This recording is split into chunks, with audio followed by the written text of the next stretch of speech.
quite the stack growing over here. Plus, I do have a couple books that I plan to read that are ebooks through either my library or Kindle Unlimited. So let's look into these a little further.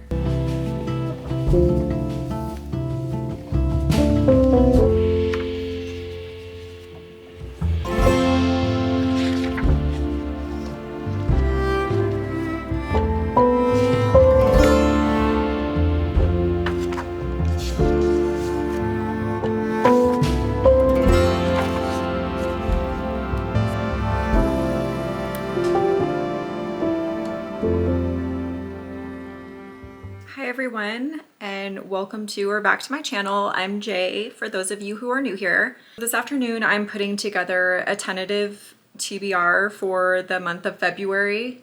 I'd like to start these books before the end of January. If you've been watching, you probably have noticed I'm in a little bit of a reading slump, and in the last 3 months I've only read 3 books that were not written by Frida McFadden. Honestly, her books have been like junk food reads to me, and I've allowed myself that luxury to devour almost all of her backlist. I think I have a few books remaining. So yeah, I need to snap myself out of that, not for any other reason other than I do enjoy being more well-rounded with my reading taste and what I'm consuming. It's just been a rough few months, but I would like to kind of get back to some semblance of normal now. So what I would like to do is maybe narrow the stack I have down and what I do already have queued up on my Kindle, maybe to like 5 books out of 7 or 8 that I have now. And to do that, I'm gonna check out just some like reviews and possibly the most popular highlights or a little bit of the synopsis, and I thought we could do that together. Regardless of if you're in a reading slump or not, maybe we'll find something that we can read simultaneously in the month of February. That would be really fun. Keeping in mind that next month is February and Valentine's Day is in February, I do want to have a couple of romances in my TBR so that I maybe will read 1 or 2 the week leading up to Valentine's Day, just for fun. One of the books that I set aside is the second book in a series, and that is This Could Be Us by Kennedy Ryan. What was the first one called? Before I Let Go was the first one, and I did enjoy that one quite a bit. Like I said in one of my previous videos, it did dive into grief quite a bit more than I expected it to, which had I known, since I had just gone through a very close loss in my family, I probably wouldn't have picked it up. But once I realized, I was already like 35% into it and I was enjoying it. So I did continue on with it and I really did enjoy that one. Okay, so this one, let's go ahead and just read the first part of the synopsis, just the beginning. I have said multiple times in previous videos, I'm not big on reading the entire synopsis. I like there to be some mystery to the books that I pick up. But the beginning of the synopsis is Soledad Barnes has her life all planned out. Because of course she does. She plans everything. She fixes everything. She's never met a party she couldn't host or a charge she couldn't lead. But none of her varied talents help when the life she built with the man who was supposed to be her forever goes poof in a cloud of betrayal and disillusion. And then something that I just started doing recently is checking the most popular highlight for whatever book I'm interested in reading. Okay. There aren't enough sonnets for friendship, not enough songs for the kind of love not born of blood or body, but of time and care. They are the ones we choose to laugh and cry and live with. When lovers come and go, friends are the ones who remain. We are each other's constants. I really like that. Okay, so this is one contender for romance. The other contender for a romance is The Favorites by Lane Fargo, which I was actually shocked that she wrote a romance that revolves around elite figure skating when the only other book I've read by her is They Never Learn, which was about a serial killer. So I'm very intrigued. And it is compared to Wuthering Heights and Daisy Jones and the Six. And I loved both of those books. Like, I would consider them top favorites of my life. I don't know. I might end up buying this book. Not that I need to buy any more books. The beginning of that synopsis is, she might not have a famous name, funding, or her family's support, but Katerina Shaw has always known that she was destined to become an Olympic skater. When she meets Heath Rocha, a lonely kid stuck in the foster care system, their instant connection makes them a formidable duo on the ice. Clinging to skating and each other to escape their turbulent lives, Kat and Heath go from childhood sweethearts to champion ice dancers, captivating the world with their scorching chemistry, rebellious style, and roller coaster relationship. I think I would really like this one. I can't remember the name of it, but there was a show that I believe I watched on Netflix that revolved around a ice skating pair, and I really liked it. I also, back in the day, loved the movie The Cutting Edge. So, popular highlight from this one. Do we have that? We do not. Yeah, so I don't see a popular highlight, but I do see a blurb saying Colleen Hoover style romance heads to the Olympic rink. That sounds really good. I think I'm 2 for 2. I think my TBR is gonna be pretty big. Okay, so the next one that I grabbed from my physical TBR, I've had this one for pretty much since this very first came out. When did this come out? 2022? 2021? 2022. Yeah, so this has been on my physical TBR for a bit, and that is Delphi. The beginning of that synopsis says, a Greek tragedy set in lockdown. I am sick of the future. Up to here with the future. I don't want anything to do with it. Don't want it near me. Perhaps not the opening statement you'd expect from a woman dedicated to the study of prophecy in the ancient world. Then again, is anything around you progressing quite how you expected? I don't know why, but this one has been calling to me lately. Like, every time I walk by it on my shelves, I want to pick it up. So I'm going to go ahead and see if I can find a popular highlight, but I almost don't feel like I need it to kind of push me into reading this one. But let's go ahead and check. Okay, once more. There it is. It's not the highest rated, but that doesn't always mean that I'm not going to end up loving it. And again, we don't have a popular highlight on this one, but I think I'm going to go ahead and add it to the read pile. Okay, so this one I picked up during my fall haul, and that is Intermezzo. I was so excited to pick this up, but at the time I was challenging myself to read only horror that month. I think I maybe allowed myself one book that wasn't. So I have not yet picked this up since I have been in my Frida McFadden era. I'm pretty sure that I would like to read this in the next couple months. I don't know for sure that I'm going to hold myself to reading this one in February. Let's go ahead and read the beginning of the synopsis.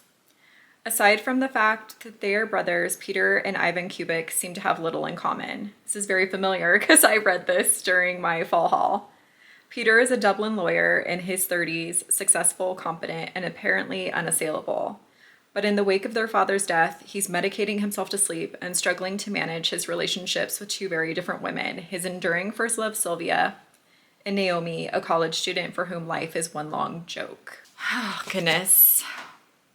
Why do I want to read all these books so badly? Okay, so let's check out. I'm sure there's a popular highlight for this one because this book was like all the rage a couple months back. What? I am so surprised. Wow, I've just never run into this before where it's pretty much not on every book I look up. Okay, so I actually feel like this is gonna go into like a maybe pile for the next month and a week or so. Another genre that I've really been craving is sci-fi. So I did grab a couple. One is, I think, more on the lit fic side.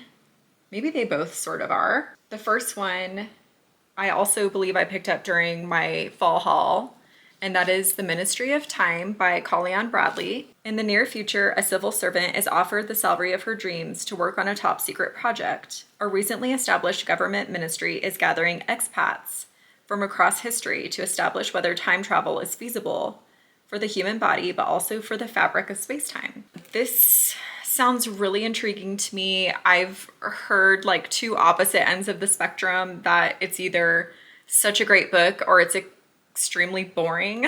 So I think it's going to be between this and the other one I picked up. I don't know if they're going to scratch that sci-fi itch. The other sci-fi that I grabbed is a book I've had for a while, picked it up as my book of the month, and that is The Space Between Worlds by Micaiah Johnson.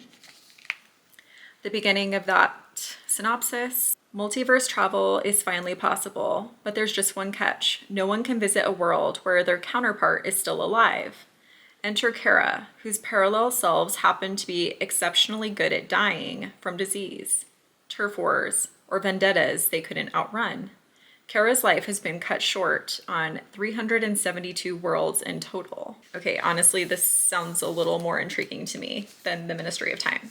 So I'm gonna hop back onto Amazon and see if I can find popular quotes. Okay, so a popular highlight on The Space Between Worlds: because that's what a sister is, a piece of yourself you can finally love because it's in someone else. Let's read the next one.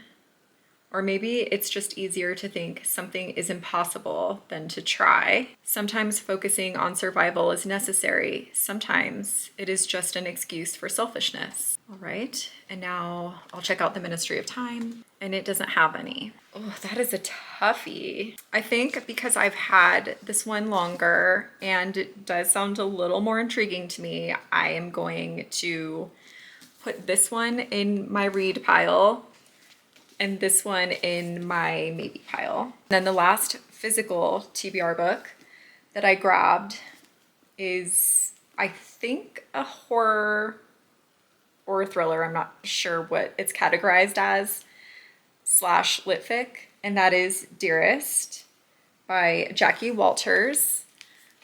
Picked this one up as a book of the month. Flora is a new mom enamored of her baby girl, Iris, who has arrived a few weeks early. But with her husband still deployed, Flora must navigate the newborn stage alone. As the sleepless nights pass in their half-empty home, the edges of her reality begin to blur.